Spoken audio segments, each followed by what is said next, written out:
നമസ്കാരം. ഇത്തവണത്തെ നിയമസഭാ തെരഞ്ഞെടുപ്പ് ഫലം വന്നപ്പോൾ എല്ലാവരും ഒരുപോലെ ഞെട്ടിയ രണ്ട് പരാജയങ്ങളുണ്ട്. ഒന്ന്, വർഷങ്ങളോളം പത്തനാപുരം അടക്കി വാണ KB ഗണേഷ് കുമാറിന്റേതാണ്. രണ്ട്, ഏലത്തൂരിലെ AK ശശീന്ദ്രന്റേതും. ഈ രണ്ട് നേതാക്കളെയും ഒന്നിപ്പിക്കുന്നത് കേവലം രാഷ്ട്രീയമല്ല, മറിച്ച് ഇവരെ എപ്പോഴും പിന്തുടർന്ന വിവാദങ്ങളാണ്. കുടുംബ പ്രശ്നങ്ങളും ഹണി ട്രാപ്പുകളും പക്വതയില്ലാത്ത പ്രസ്താവനകളുമാണ് ഇവരുടെ രാഷ്ട്രീയ ജീവിതത്തിന് തിരിച്ചടിയായത്. കേരള രാഷ്ട്രീയത്തിലെ ഏറ്റവും വലിയ ഞെട്ടലുകളിൽ ഒന്നായിരുന്നു പത്തനാപുരത്ത് KB ഗണേഷ് കുമാർ നേരിട്ട പരാജയം.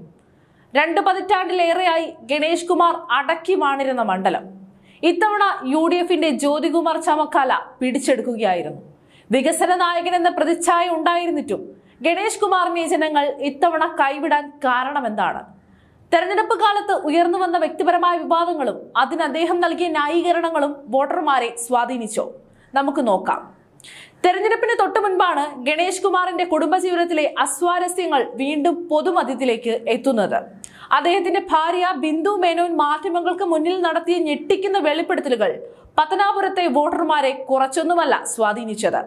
ഗണേഷ് കുമാറിന് പരസ്ത്രീ ബന്ധമുണ്ടെന്നും അദ്ദേഹത്തെ കൈയോടെ പിടികൂടിയെന്നും അവർ ആരോപിക്കുകയായിരുന്നു. വാളകത്തെ വീട്ടിൽ വെച്ച് നടന്ന നാടകീയ രംഗങ്ങൾക്കും പോലീസ് ഇടപെടലിനും കേരളം സാക്ഷ്യം വഹിച്ചു. സ്ത്രീ സുരക്ഷയെക്കുറിച്ച് സംസാരിക്കുന്ന ഒരു സർക്കാരിൽ മന്ത്രിയായിരുന്ന ഗണേഷിനെതിരെ സ്വന്തം ഭാര്യ തന്നെ ഇത്തരമൊരു പരാതിയുമായി എത്തിയത് വലിയ തിരിച്ചടിയായി. എന്നാൽ ഈ ആരോപണങ്ങളോട് ഗണേഷ് കുമാർ പ്രതികരിച്ച രീതിയാണ് കാര്യങ്ങൾ കൂടുതൽ വഷളാക്കിയത്. തനിക്ക് അനവധി പ്രണയങ്ങൾ ഉണ്ടെന്നും പ്രണയമില്ലാത്തവർ മഠയന്മാരാണെന്നുമാണ് അദ്ദേഹം മാധ്യമങ്ങൾക്ക് മുൻപിൽ തുറന്നടിച്ചത്. തന്റെ ജീവിതം ഒരു ഓപ്പൺ ബുക്ക് ആണെന്നായിരുന്നു അദ്ദേഹത്തിന്റെ വാദം. നെഹ്റുവിനെയും ഗാന്ധിജിയെയും വരെ കൂട്ടുപിടിച്ചുകൊണ്ട് തന്റെ വ്യക്തി ജീവിതത്തിലെ പിഴവുകളെ ന്യായീകരിക്കാൻ ശ്രമിച്ചത് വോട്ടർമാർക്കിടയിൽ, പ്രത്യേകിച്ച് സ്ത്രീകൾക്കിടയിൽ വലിയ അതൃപ്തിയാണ് ഉണ്ടാക്കിയതെന്ന് വേണം കരുതാൻ. രാഷ്ട്രീയ നേതാവ് മാതൃകയാകേണ്ടവനാണെന്ന് വിശ്വസിക്കുന്ന സാധാരണ ജനങ്ങൾ ഗണേഷിന്റെ ഈ ഒരു മാസ് ഡയലോഗുകൾ വോട്ടിലൂടെ തള്ളിക്കളയുകയാണ് ചെയ്തത്. ജ്യോതികുമാർ ചമക്കാലയുടെ ചിട്ടയായ പ്രവർത്തനവും ഗണേഷിനെതിരെയുള്ള ഈ ഒരു ധാർമ്മിക ചോദ്യങ്ങളും മണ്ഡലത്തിൽ ഫലം കണ്ടു. തന്റെ സ്വകാര്യ ജീവിതം മറ്റാരെയും ബാധിക്കില്ലെന്ന് ഗണേഷ് ആവർത്തിച്ചെങ്കിലും ഒരു ജനപ്രതിനിധിയുടെ ധാർമ്മികത വോട്ടർമാർക്ക് പ്രധാനമായിരുന്നു. അഴിമതിയില്ലാത്ത ഭരണാധികാരി എന്ന് സ്വയം വിശേഷിപ്പിച്ചെങ്കിലും വ്യക്തിത്വത്തിന്റെ മേൽ വന്ന കറ ഗണേഷിന്റെ ഭൂരിപക്ഷത്തെ ഇല്ലാതാക്കുകയായിരുന്നു. ഇത്തവണ പത്തനാപുരത്തെ അമ്മമാരും കുടുംബങ്ങളും ഗണേഷിന്റെ വാക്കുകളേക്കാൾ അദ്ദേഹത്തിന്റെ ഭാര്യയുടെ കണ്ണീരിനാണ് പ്രാധാന്യം നൽകിയതെന്ന് വേണം പറയാൻ. ഒരു രാഷ്ട്രീയക്കാരന്റെ സ്വകാര്യ ജീവിതം വോട്ടർമാരുടെ ചർച്ചാ വിഷയമാകണമോ എന്നത് എക്കാലത്തെയും വലിയ തർക്കമാണ്. എന്നാൽ പത്തനാപുരത്ത് ജനങ്ങൾ നൽകിയ മറുപടിയിലൂടെ ഇത് വ്യക്തമാണ്.